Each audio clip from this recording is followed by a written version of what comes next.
Another weekend of thrilling series around the country, from highly ranked matchups to some shocking upsets of teams who might be falling off the deep end a little. We also got the stepping down of a SEC coach in the middle of a series. How often has that happened? We'll discuss all that and more on this week's recap episode of College Baseball Now.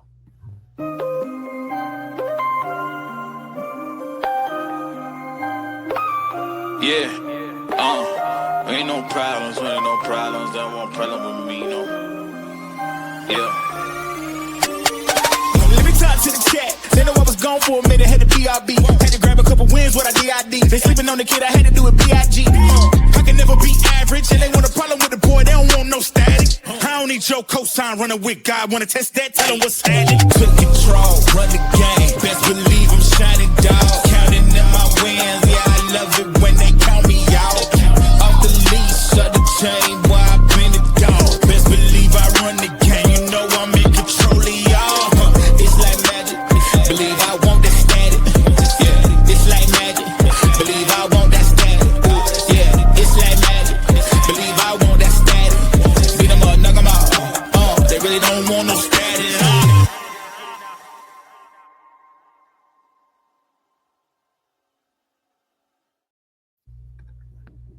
Welcome to College Baseball Now, where Drew has stuck me in the hosting chair for another weekend recap episode for some reason. He's still driving back from a trip after this weekend, and JB is having some phone computer issues while out in Cali, or at least that's what he's telling us. I'm just convinced he doesn't like us anymore. But regardless, we still got the same crew as last Sunday night. Starting with the guy on my left, we got Coach Jake Bargery, who would never miss an episode if his life depended on it. Jake, how we doing? How was Delaware baseball today? Man, Delaware baseball was honestly fantastic. Really, really exciting game. It was like DBU got up in the first, Delaware answered in the next two, and it was just back and forth. Came down to the very end. It ended up Delaware ended up losing on a bunch of walks and hit by pitches, some unlucky stuff. But really entertaining game. It's not every weekend a team like Dallas Baptist comes up this way, so it was a lot of fun. You know how I feel about Dallas Baptist, so even though they let me down a little bit recently, I'm jealous you got to get out there and watch them a little bit. Some good Conference USA baseball never disappoints. For the guy on my right, returning for his third weekend recap in a row, we've got Mr. Quinn Martin. Quinn, how's it going? It's going good. Played some golf this weekend and watched some Texas Auburn. Great series. I also did both of those things. I played the worst golf round of my life yesterday morning. Funny story, I'll just tell it this way. My golf round went I wouldn't believe someone if they told me this story, but we were playing at a notoriously terrible course. I had never played there, but it was the slums of the slums. And we're teeing off on hole 3, and it's a par 3, and there's a guy who comes up in this some kind of machine vehicle. I don't even know what you want to call it. And he's you know Four Loko cans, the design of Four Loko cans. So that's the kind of shirt he was wearing. It was a long sleeve design like that shirt. He comes up there as we're on the tee box, about ready to tee off, pulls the flag out of the hole, throws it to the side, and starts spray painting the green blue as we're on the tee box. I wouldn't believe anyone if they told me this happened to them during golf. It was the strangest thing that's ever. We're calling the pro shop too, and they're like, "Oh yeah, he does that sometimes. He'll probably move on to hole 4 next." And we're like, I would sure hope not. I'm trying to play. I don't know. It was hopefully your round of golf went better than that.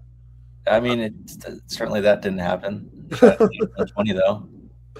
I mean, look, that's about right. Shoot, I'm a typical double bogey golfer, and I said coming into yesterday, this place didn't even have a driving range. It's that bad. I'm if they don't have a range, I'm about to play the worst golf of my life, and I was not wrong. But you know what? It's fine. It's over now, and I got a story out of it. That's right. So I guess we'll just hop right into the action. Some interesting results this weekend, some really highly ranked, good, highly touted matchups. But I think we should probably start from big picture. The biggest thing that happened this weekend. Yesterday afternoon, I guess, is when I saw the news and got the news. Finally, this felt inevitable, at least at the end of the year. We talked about it at the beginning of the year, how it could happen this year, and it happened in the middle of the Arkansas series after South Carolina experienced an embarrassing loss. Doesn't do it justice. They were down 17-0 at one point. The crowd is just there was no crowd. Pulmonary and South Carolina finally parted ways.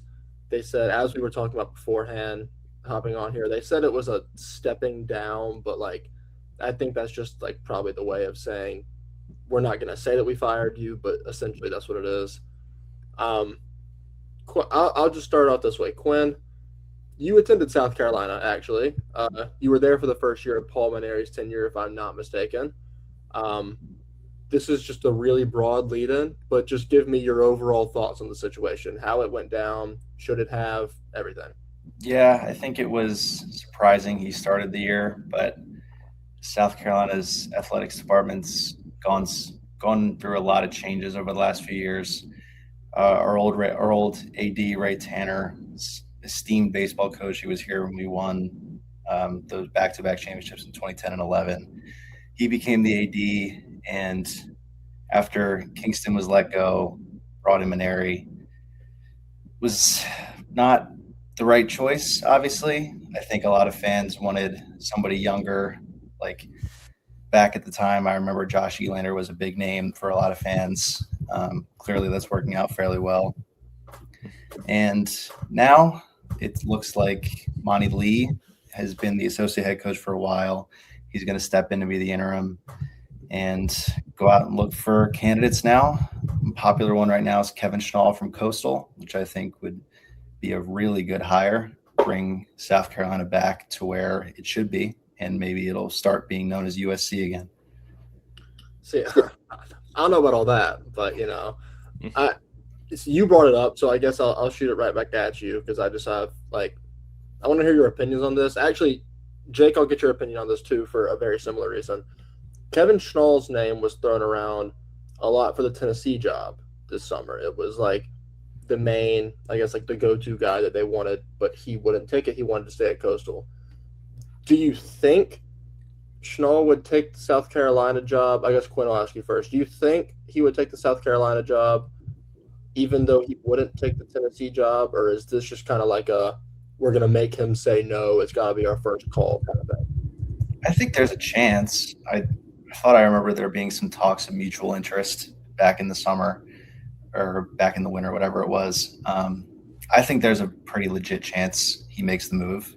I mean, obviously this year hasn't been as expected for Coastal, mostly due to injury. I wouldn't say it's in any part due to him.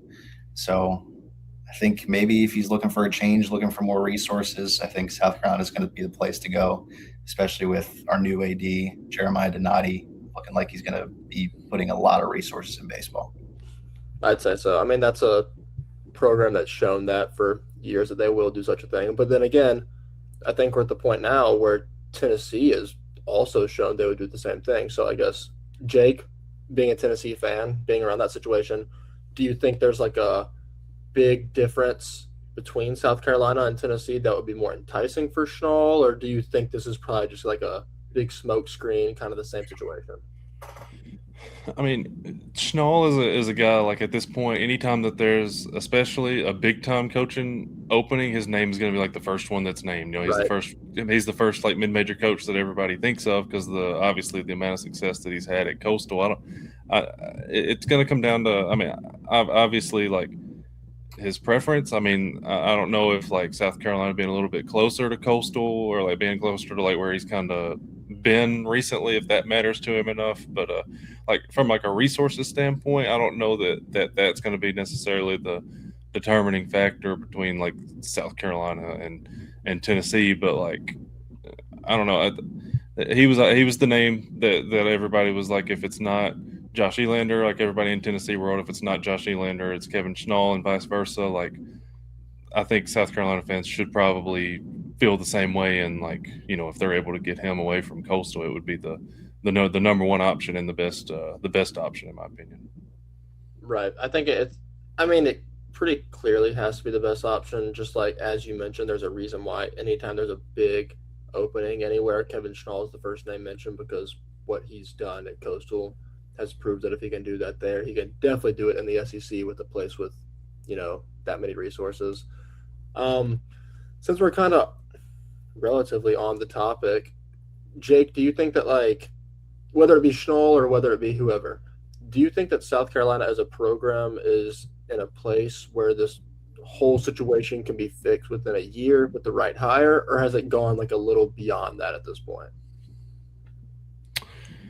I mean, it's probably not as simple as like a 1 year immediate Kevin Schnall comes in and completely turns the program around in one season type of deal. I don't think. Like they under Maneri, they were not good. I mean, 6-24 in SEC play, 2025. They started out 0-4 in SEC play this year before he was fired. They just got their first win today against Arkansas, but like, it obviously didn't go as planned for them bringing in that Hall of Fame coach. I don't know that it's, to answer your question, I don't think that it's necessarily like a 1 year fix, but getting a big name like Schnall or whoever else they decide to go with, as long as it's probably not bringing another guy out of retirement. I think that it's going to be more than a year away, but I don't think it's too far off because anything can go in the SEC with the transfer portal. People want to go there. If Schnall was to go there, he's gonna get guys in the portal. He's gonna bring guys with him, and they're gonna have a competitive team. Quinn, I saw you nodding through most of that. I assume you agree with like most everything he said there. Yeah, it's a multi-year fix for sure. Program's in a tough spot youth-wise, but I think it's like Jake said, it's a place to go, and I think players will seek out South Carolina like they did this year, but I think it'll be a higher quality of talent, especially if Schnall makes the move. I hope so. They said South Carolina saw that success from Maneri in his first year there. I mean, they made I think it was the Raleigh Regional that year as like a 2 seed, but that's the only time they've even sniffed the postseason.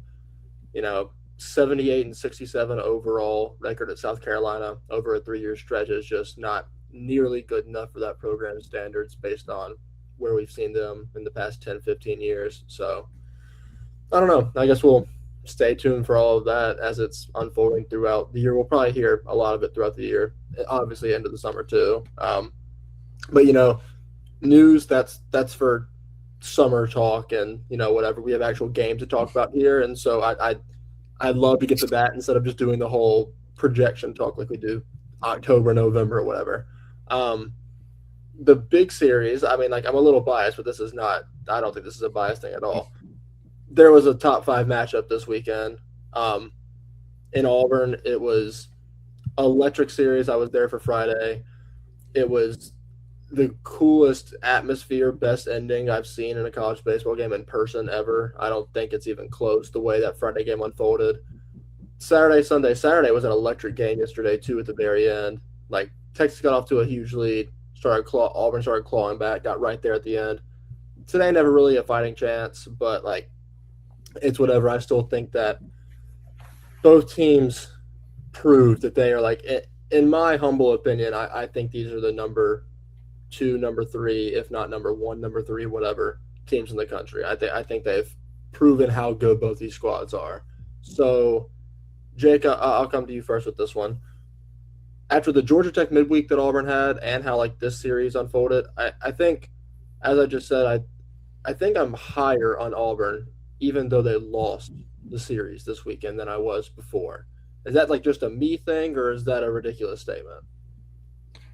No, it's not a ridiculous statement at all. I think there's a lot to agree on there with that. Like, first of all, Jake Marciano has proven that he is a legit ace. Like, a 1.00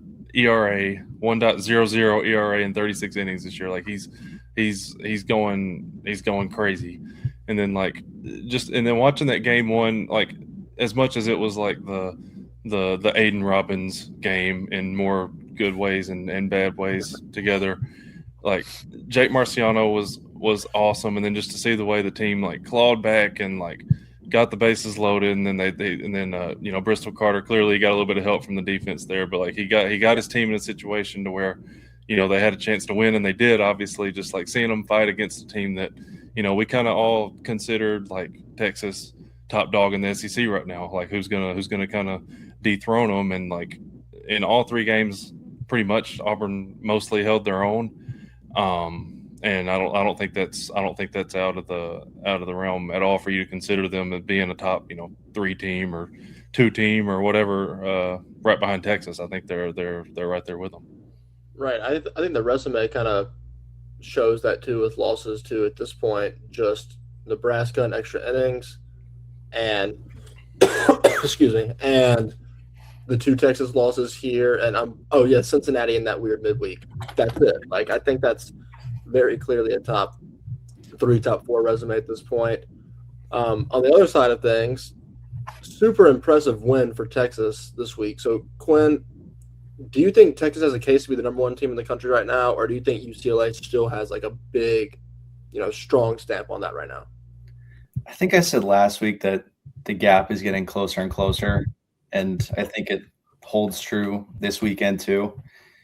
I don't think UCLA is going to lose that top spot until they lose convincingly. But Texas is becoming more and more undeniable. It's a really good team, and I mean, Jake alluded to it, but Aiden Robbins is pretty unbelievable. They got good ads from Carson Tinney, Casey Borba today. It's just a really good team. Sam Cozart was great in relief today. The team's just going to keep getting better, especially as freshmen like Anthony Pack keep getting comfortable. And like I said, Cozart keeps getting more and more of a role. This team is, I think the word I would use is undeniable, yeah. Yeah, I agree. I mean, I had them number 1 preseason for me, kept them there for a while. I now have them at number 2 because I think UCLA is undeniable, is another great word to use to describe them. Just so much talent there. I was in denial preseason for them just going to be like this overwhelming, great, clear number 1 team, but I feel like they are. The gap is super close though, because Texas just keeps putting really impressive things on their resume week after week. I mean, their 1 loss last week to Ole Miss was in extra innings, and it required a comeback in the 9th with a grand slam. Like the loss this week, I mean, they were up 3-1 in the 9th against Auburn, and it required, granted, based on the way that ball was hit, and like I think Auburn was probably going to at least tie it up on that play if the ball didn't go through Aiden Robbins' legs. But still, granted, the point stands that like they were super close in all these losses. The pitching staff is just so undeniable. Ruger Riojas was electric until the 7th inning on Friday night. Kind of let it get away from him, lost control there at the end. But I mean, his stuff looked really good. I don't know. I really don't want to be outlandish and put them at number 1 over UCLA right now, but they keep stacking up wins like this. I think they have Oklahoma next weekend. Like if they were to say sweep Oklahoma next weekend, I might have to throw them at number 1. I don't know. They just keep putting together impressive win after impressive win. Got like Aiden Robbins is tearing it up beyond just that first game. I think he had a multi-hit game in every game this series. Like he's just really, really lighting it up for them, everything they expected him to be. So, I don't know. We'll see how they move on forward. And for Auburn, they go to Tuscaloosa to face a team that we'll talk about later on in this episode next week. So, it's a couple really, really difficult spots, or like tricky spots for both those teams next week. We'll see if they can uphold top 3, top 4 status.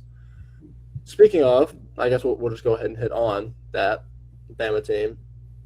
Not only did Bama sweep Florida this weekend, which I don't think any of us saw coming, there was a certain thing that happened there, something you can't talk about as it's going on. I tried to jinx it, actually. I actively was texting people being like, yo, Tyler Fay from Bama has a no-hitter. Auburn fan, as I'm watching a great game in Planton Park in Auburn, I don't want that to be a big storyline, but even I couldn't jinx it. It was undeniable. Tyler Fay of Alabama threw a complete game, no-hitter against Florida, and not even just like some terrible team, like ranked Florida team. He went 9 innings, not a single hit, 13 strikeouts, only walked 2 guys. Did it on 132 pitches. 132 pitch game in the year 2026 does not happen. Like I don't know how his arm is still attached to his body, but honestly, impressive work out of him regardless. I mean, the stuff looked great. It was like he had a 73% whiff on his changeup, 64% whiff on his slider, sat mid to low 90s, grabbed the 97 in there. Like everything looked really good. But I think there's another side of this that we probably need to talk about. I would say, like, Jake, I'll ask this to you. We had questions about Florida's offense coming into the series and coming into this week. We've talked about it on here, especially last week, even though they got the series win. Would you say that like this performance from Tyler Fay is more of an indictment on the struggles from that Florida offense, or should we just be praising this outing from Tyler Fay and neglect all that? Look, I'm not going to take anything away from Tyler Fay just to say that like Florida's offense isn't doing well, which it's not. But like you go into any, you could play against the lowest of the low mid major and throw a no hitter, and it's going to be extremely impressive, right? Like, but on that flip side, like you were just talking about with Florida, like I know Brendan Lawson. I think he left the game early Saturday and didn't play Sunday. Yeah. Like I think I saw it's not too serious. They were probably just resting him Sunday. I think he was mostly like day to day. But if he does happen to need like an extra week or two to recover or something like that, like they're gonna have to have somebody step up. Like Blake Sear and Carson Bowen, I think kind of had like okay games after he came out, but like that offense, even aside from that very first game, like the offense was just kind of flat throughout this one. And like, no, I don't want to take anything away from Tyler Fay, but yeah, they need some guys to step up on offense on the Florida side for sure. No, I'm with you. I mean, I saw the Lawson thing is just I think back soreness is what they said they pulled him for on Saturday. Mm-hmm. It was something soreness. I think it was back soreness. So it doesn't sound like terribly serious, just kind of precautionary. But still, like you said, I mean, like on the whole weekend, Kyle Jones, one of their top performers, he was 0 for 8 on the whole weekend. Like Cade Curlin was 1 for 10 on the whole weekend. Just concerning performances across the board that we've seen from week to week at this point kind of piling up. And I think the fact that was the offense the no-hitter was against is very, very indicative of how Florida looks. I mean, like, I'm not going to take anything away from Tyler Fay. That was, phenomenal. You don't see no-hitters in SEC play. I think it was – what was the year? It was Bama's first no-hitter since, like, 1942 or, like, around that range, like the 30s maybe. It's been forever, the point stands. It doesn't happen, so I'm not going to take anything away from that. But I feel like it just needs to be mentioned that the Florida offense has had some really recurring issues that I'm like kind of scared to see moving forward. Is that going to be super recurring or what? More on the series as a whole, I guess. Quinn, would you say that you came away from the series more concerned about Florida, kind of like we just talked about, or more optimistic about Bama across the board, not even just, Friday night? I want to say a combination of both. That's a cop-out. So I'm going to go worry about Florida, mostly because I have no idea what their pitching staff is going to be long term. Yeah. Like Peterson came into the year as like a potential top 5 pick, and giving up 6 on Friday night can't happen. He's been kind of all over the place to start the year. And to help, like in Alabama's case, they jumped on all of Florida's best arms out of the pen. Like Sandeffer, Reitner, and Jackson Barbery all gave up multiple runs, and that essentially never happens. Reitner especially has been a shutdown guy as of late. So it's hard to say one way or another. It really does feel like Florida is concerning and Alabama deserves some praise. But if I had to pick one, Florida's offense, as you guys just talked about, and their pitching staff, I don't know. It's I'm glad you mentioned the Florida pitching staff because I think that's a point that needs to be hit on. I think the Bama offense was impressive this weekend because, we're on here. We've talked about it on here very often and in other places about how that Bama offense is kind of just like it goes as Justin LeBron goes. And that wasn't the case this weekend. There were tons of other guys that performed and stepped up, especially Friday night. I think Justin LeBron went over and other guys just picked up around him. The Florida pitching staff, though, I was talking to some of the Auburn guys about this, like during our game as it was happening on Friday night. Like, I truly feel like Liam Peterson allows either no earned runs in a game or it's like 5+. There's no in between. Like, you truly, truly do not know what you're going to get from him at any point. And, this could be more praise on the Bama offense when I say this, but Aiden King before this weekend hadn't allowed an earned run at all to this point, and Bama attacked him for 4. So I think that goes to show you what they can do. And I guess it shows you there's some vulnerability with Aiden King, because granted, all like the predictive metrics and that kind of stuff showed that Aiden King was getting a little like, I don't want to say lucky, but it wasn't just like completely lights out stuff for him to have a 0 ERA going into mid-March, So I think this kind of shows that they are vulnerable. I don't know who they have. I guess, oh no, they go to Arkansas next weekend. That's right. So, I mean, even if they looked really good coming out of this weekend, you can go to Arkansas and lose a series to Arkansas and still not really change your opinion that much on a team as a whole, because that happens. It's Arkansas on the in the hog pen. Like, you're not going to win a lot of series there. So I don't know. We'll I guess we'll see, like with most of these teams. But I'm starting to raise eyebrows. But shout out to Tyler Fay. That was like the biggest takeaway from this weekend is just, wow, that's historic. That doesn't ever happen. On the topic of teams we should be worried about, there's another team that got swept this weekend who I was starting to kind of like raise eyebrows at, be a little skeptical about. Clemson went to Notre Dame and got swept in really like non-competitive fashion, if we're being honest. Like, it really wasn't much. Like, I don't think there were really any games where you were, I guess like Saturday was an 8-7 game and it was kind of competitive for a little bit, but Friday, Jack Radell didn't give them a chance at all. But this has been a recurring thing for Clemson, and yeah, I don't know, the offense, the pitching, there's different things each week that kind of like makes you raise eyebrows, have concerns. Quinn, I'll come to you first. How worried do you think we really should be about Clemson in the long term?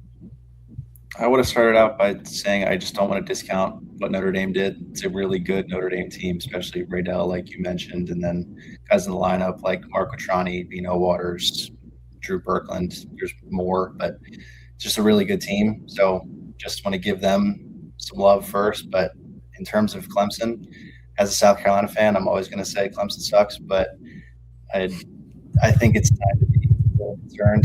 The top half of the lineup really has been perfectly fine. I really wouldn't have much to say. I mean, Nate Savoy has been nasty and Jack Crichton's been good, but then you get to the bottom half and it's like everybody's hitting sub 300.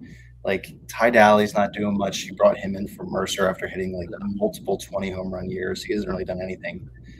Lichtenberger brought in as your shortstop, supposed to be pretty good. Hasn't done much. He might be in the sub 200 spot now. I don't remember.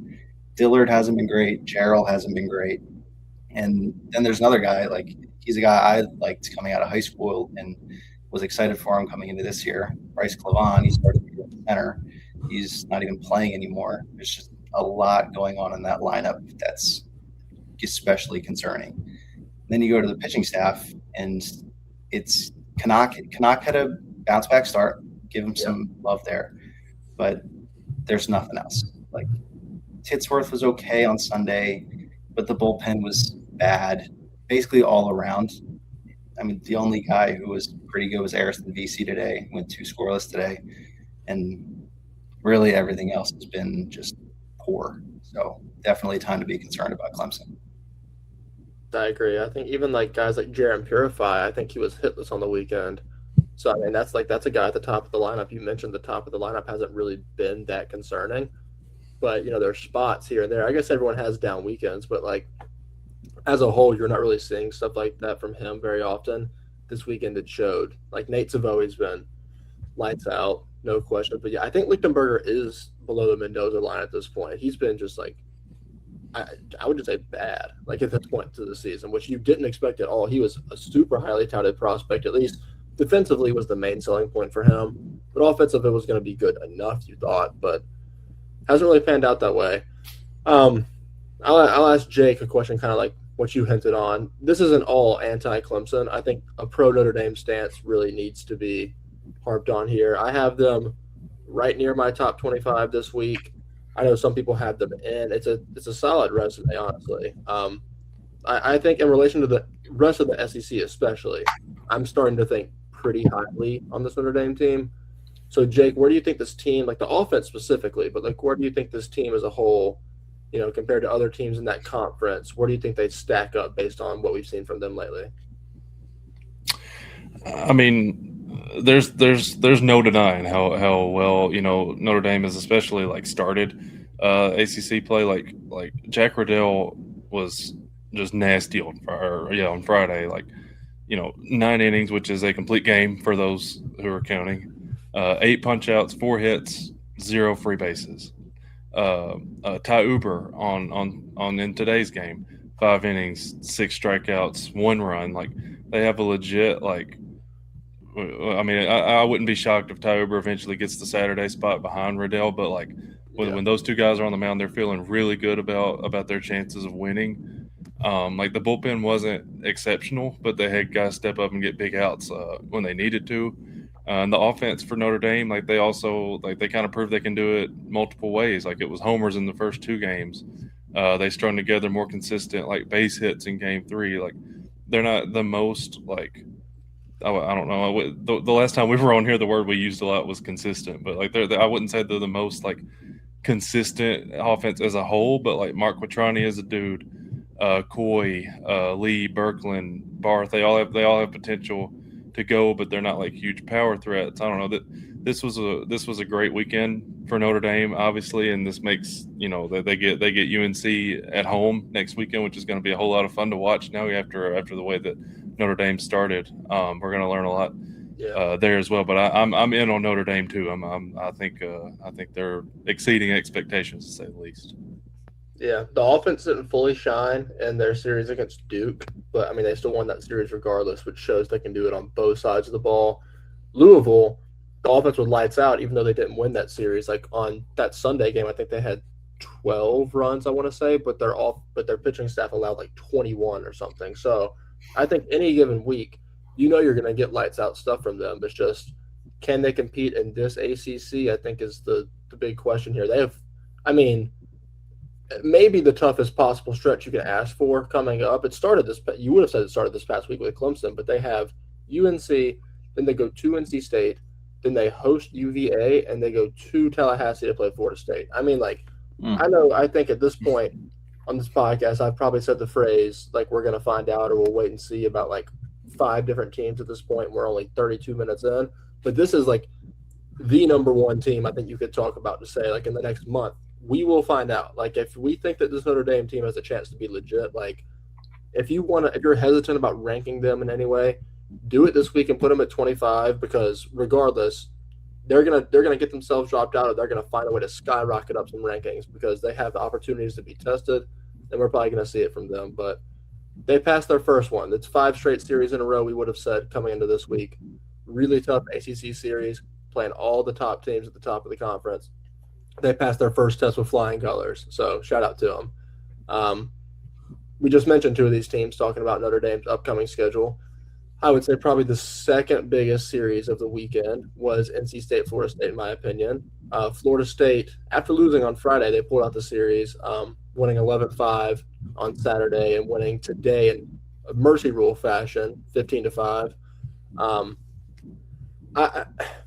Jake, I'll put it this way. I'm finding it harder and harder by the week to keep this FSU team out of my top 5. Although that's not a common train of thought for some reason. Are you in line with me there, or is there something I'm missing? Or, like, what do you think about this team in regards of, like, that high of praise? No, I think it's definitely warranted. I think I had them in my, top, like, 5 or something last weekend. Like they're just playing really good team baseball right now. They had to slip up in game 1 against Marone and Anderson Nance, but, like, this offense, absolutely just turned the page in the rest of the series. Like Miles Bailey had a big weekend. John Stutzer had a pretty big weekend. Eli Putnam kind of had like the game, like the dagger in game 3. Like they're just playing really great team baseball. Like outside of Gabe Nard and like certain moments of Wes Mendez, the pitching was very good.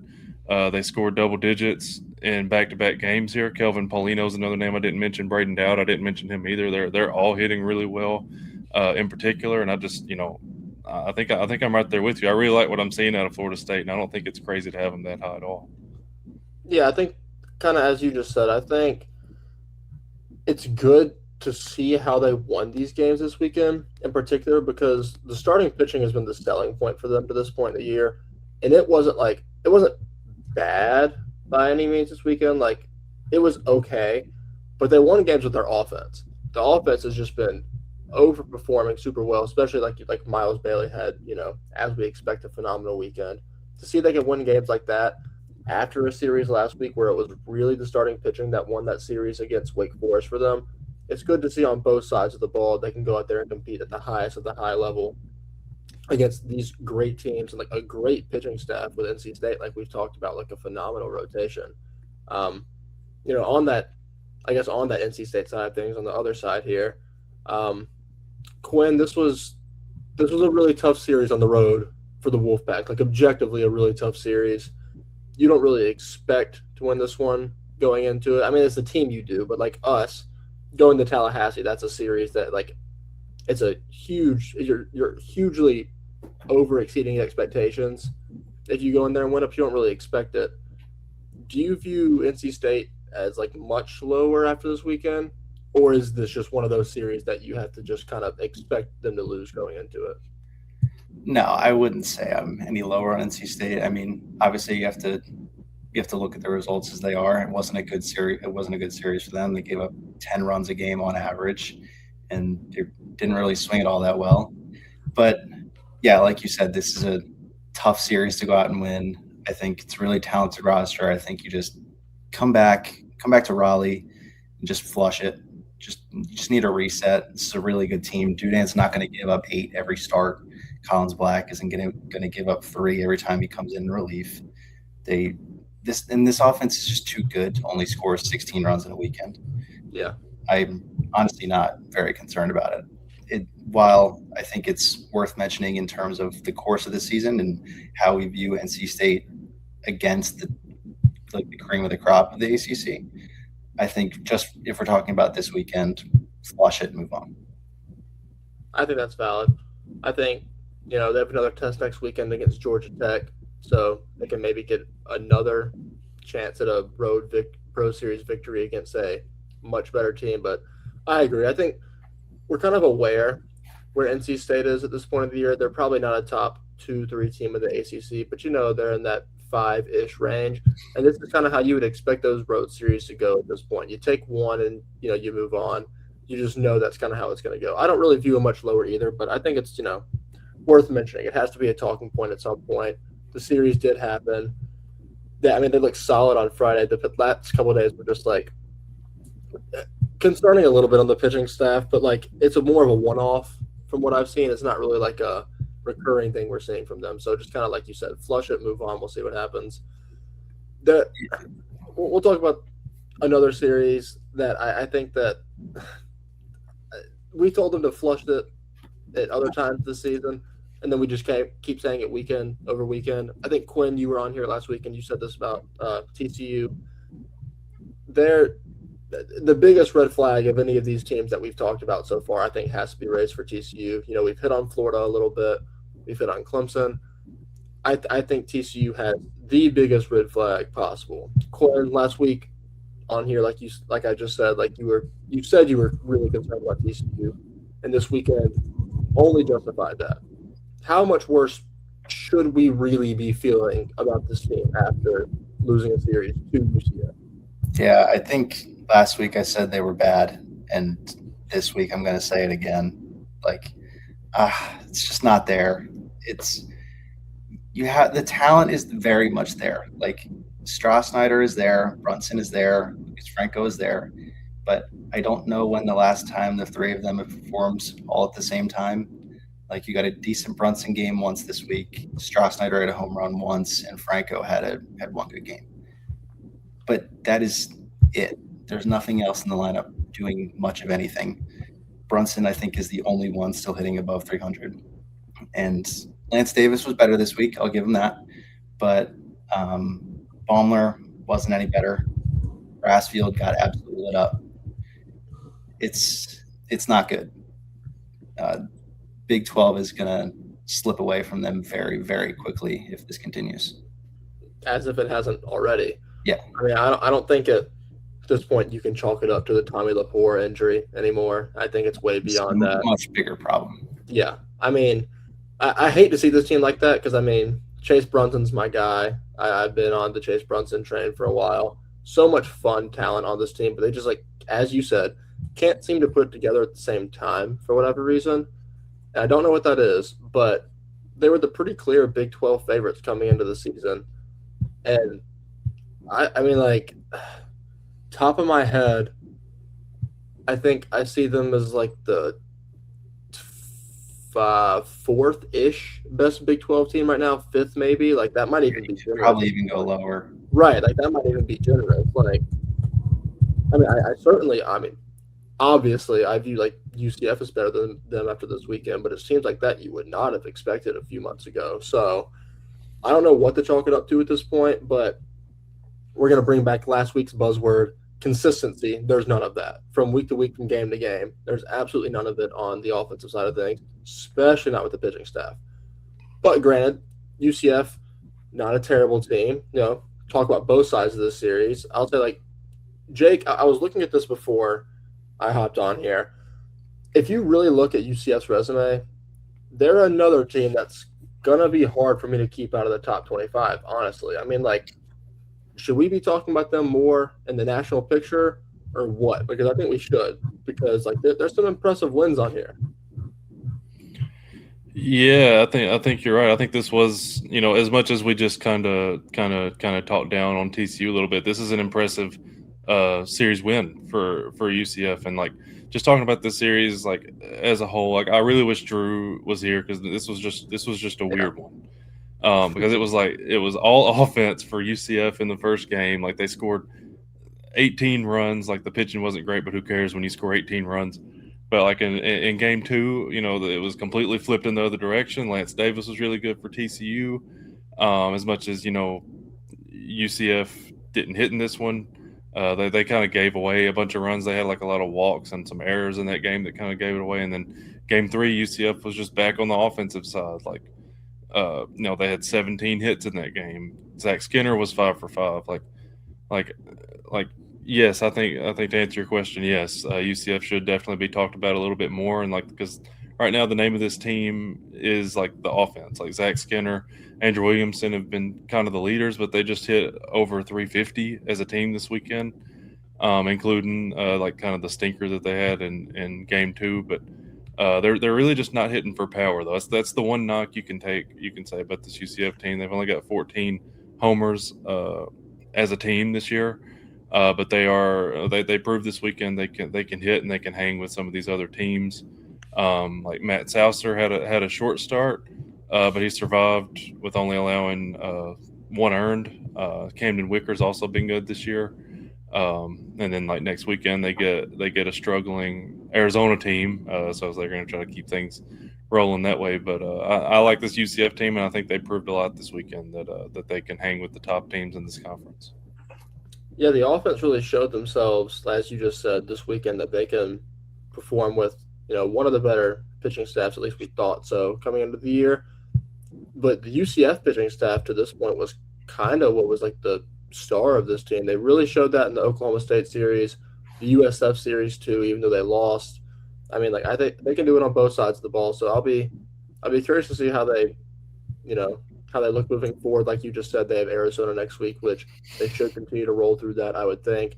Then they go to West Virginia, which will be a really fun Big 12 series. Like, I would not have had that anywhere near circled before the season started as, you know, one of the better series that week in the country, especially in, like, maybe in the conference for the whole year, if we're being honest. Never would have had that circled, but here we are. Should be a fun one. One last series I think was probably one of the biggest, or the only, like, really big series coming into the weekend that we haven't talked about besides, I don't know, Wake UVA maybe. Georgia A&M. That's about how I thought the series would go in terms of results. Georgia goes on the road, takes 2 of 3. But it's a fascinating fashion how it actually went down. Georgia pretty much controlled all of the first 2 games. They won 9-4 and 8-2. But today was, like, it was just I don't have the words to describe just the massacre that I watched on my TV today. I mean, like, it was it ended up being an 18-5 run rule for Texas A&M.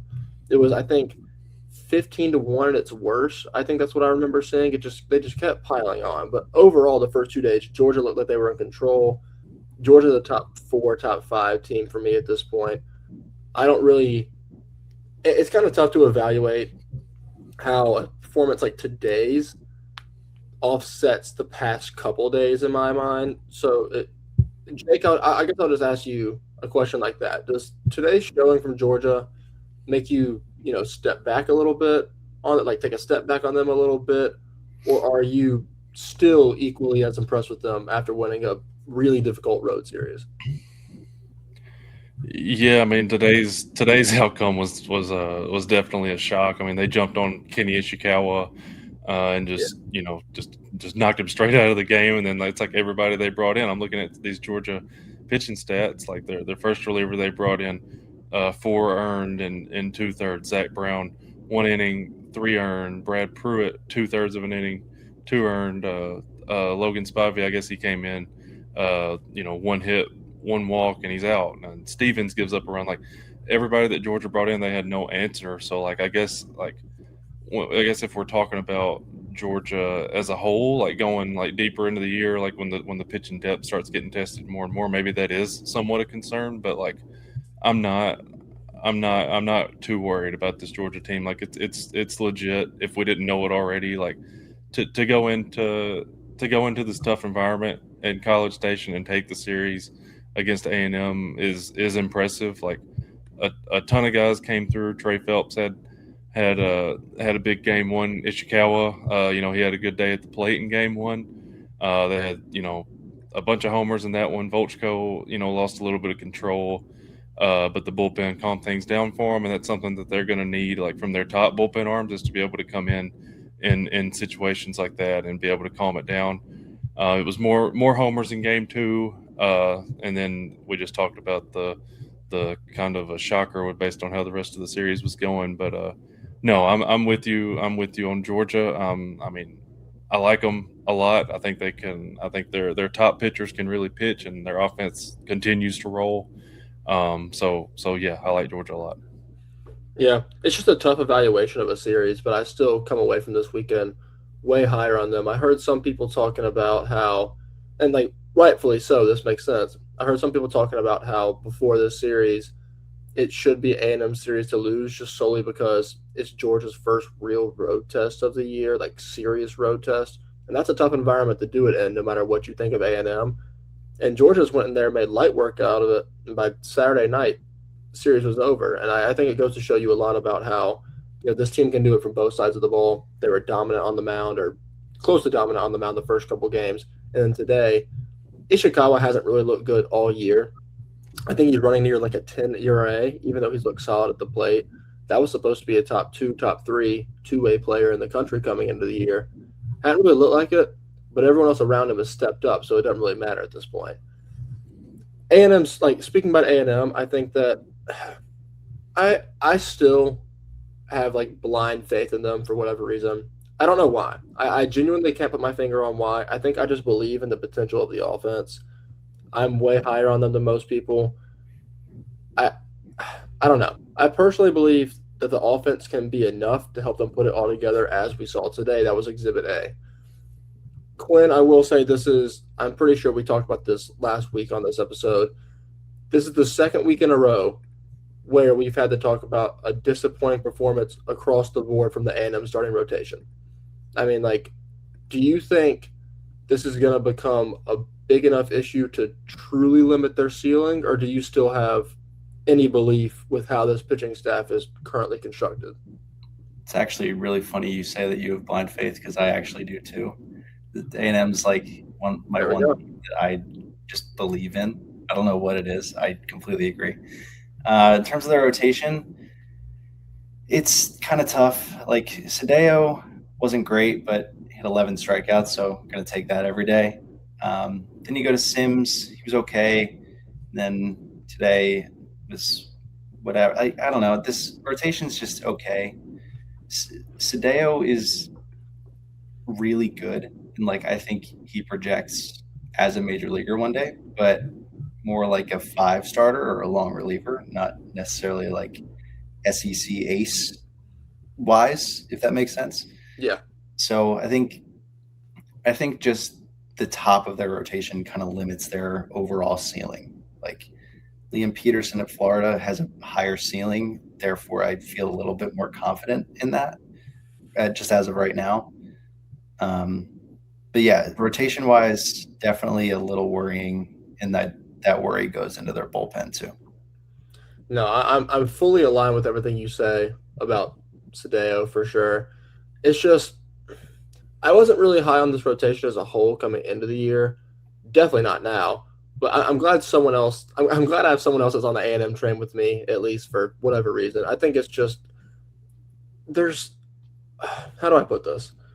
There's these lasting thoughts from last year where coming into the year, everyone was like, this is going to be the best offense we've ever seen, you know?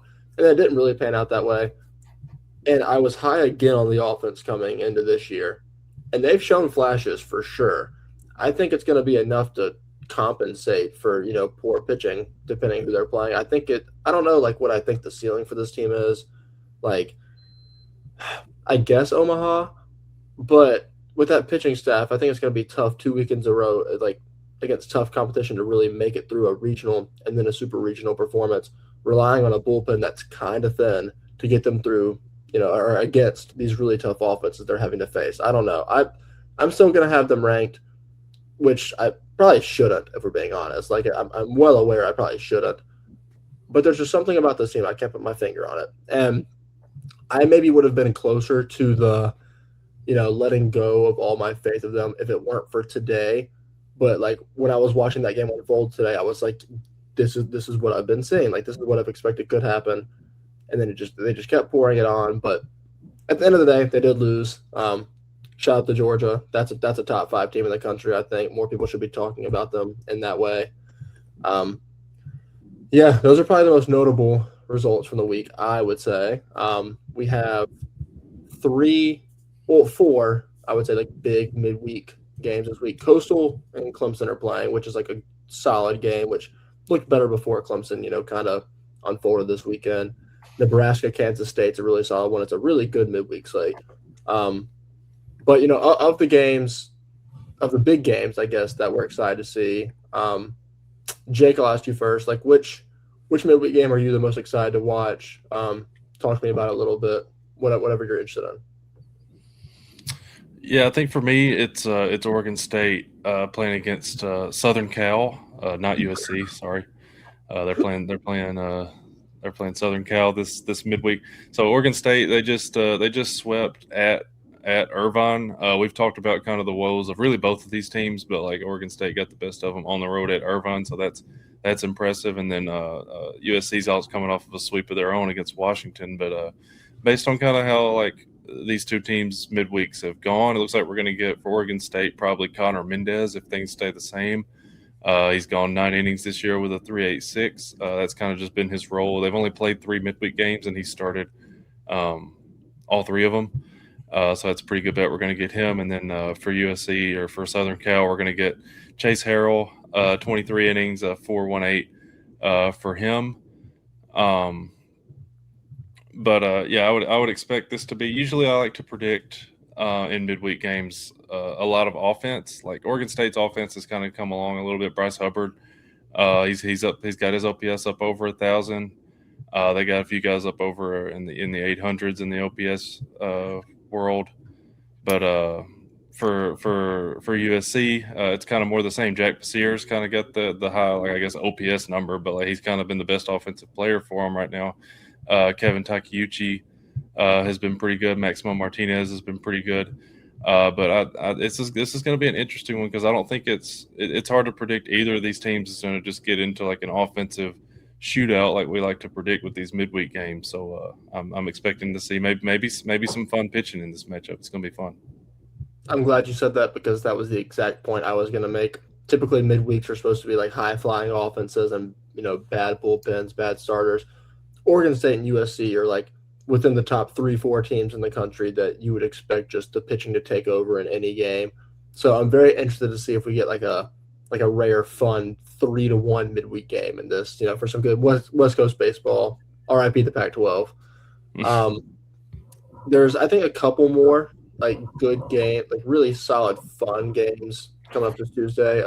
Quinn, whichever one you're most interested in, want to touch on it, talk about it.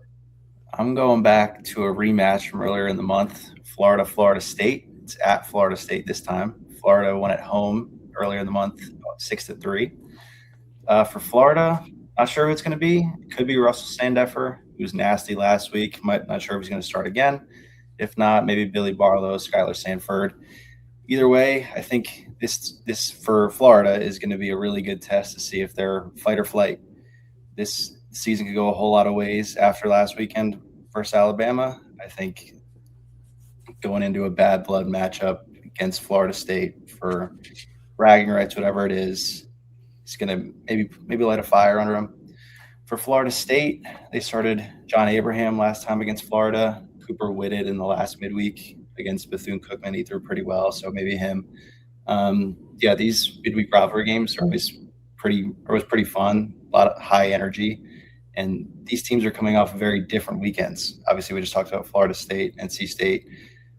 Florida State looked great. Florida obviously didn't look great. So this game is going to be a battle for momentum.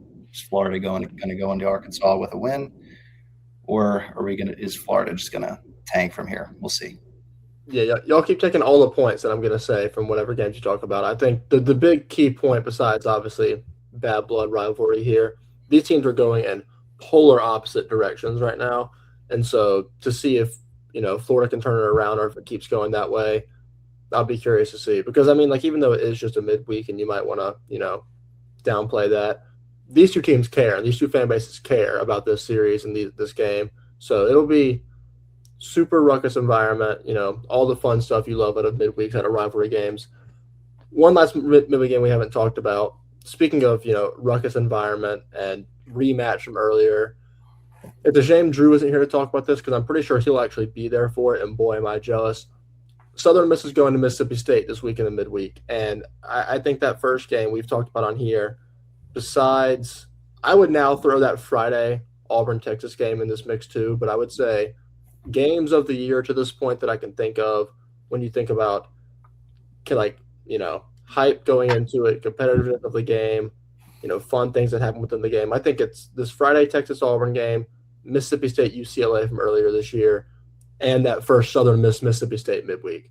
And I think it's going to be even more fun this time around at Dudy Noble with, 14,000, 15,000 people there ready to go nuts on a Tuesday night because they care about playing Southern Miss and they know how good Southern Miss is, and this is a real test for them. So these two probable high-flying offenses coming into the midweek should be a lot of fun. Both these teams kind of like to go pitcher by committee in the midweek, and they just kind of like to trot out an opener and then run 6, 7, 8 guys out there and see, whatever happens with the bullpen.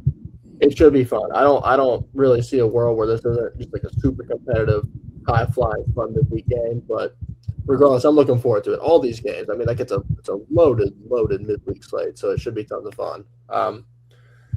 That'll probably do it for this episode. Before we get out of here, I'll give both of you the opportunity to talk about where people can find you, what you're working on. So, Jake, come to you first. Where can people find you and what you've been doing lately on your platforms, website, whatever it may be? You can follow me at Jake Barge on Twitter. Same old over there right now. It's the mid-major power rankings. I talked about it at the beginning of the show. I got out to DBU in Delaware today for the rubber match, and that matchup, it was a ton of fun. I'll probably I've been kind of talking about it every time, but I think I'm actually gonna get some time to sit down and break down some of these games that I've been to. Maybe get like combine all the games that I've been to, get a nice little live look article in there on the site. So the plan is that I'll get that out, get finished working on that sometime this week and get that up. But I do want to say before we go, again, good job, Josh, in the host chair. I'm not going to keep giving you a big head every single time if this is a thing that keeps happening, but I will say it again. You did a good job in this kind of a spur of the moment type deal today. So I appreciate you. Thank you. I appreciate you. I miss Drew in this spot, though. Drew does it better than any of us, as we all know. Yeah, looking forward to all that stuff you're going to put out. I'm sure you're looking real forward to, as we talked about, putting together those mid-major power rankings this week. It should be, lots of fun, really easy, right? Yeah, I can't wait. It's gonna be a lot of fun for sure. Yeah. If only all the results, played as they should have this weekend. But mid-major baseball, it doesn't work out that way. Quinn, where can people find you? What you've been working on? All that fun stuff. I'll be on Twitter, Quinn_Martin17. May get some time this weekend, so maybe heading out to Maryland to see Southern Cal and maybe some Grant Govell on Saturday night. If I do see some video on Twitter, I'm sure maybe a live looks later in the week. So hopefully we get some time. That'll be awesome. I would love to get to watch either Mason Edwards or Grant Govell in person this year. So that it's good you're taking advantage of that opportunity, because that's not many people get to do that this year, and that rotation has just been so electric, and that's been one of the stories of the season that I think anytime they come near, great to take a chance and go and see them. As for me, you can follow me on Twitter at JoshCatlett3. I'm putting out, same old, putting out my rankings every week, doing some other content on there every once in a while. I'll get some live looks out from the Auburn games I've been to recently. I'm probably going to Georgia Tech, NC State this Saturday. I'll get some out from there, probably like a combo of it for, however I figure that out. Like I said on the last episode, I know Jake and I are still trying to figure out how to combine all these like random weird collection of games that we've been to into just like multiple articles, one article, whatever it may be, but we'll figure it out. Should be good content regardless.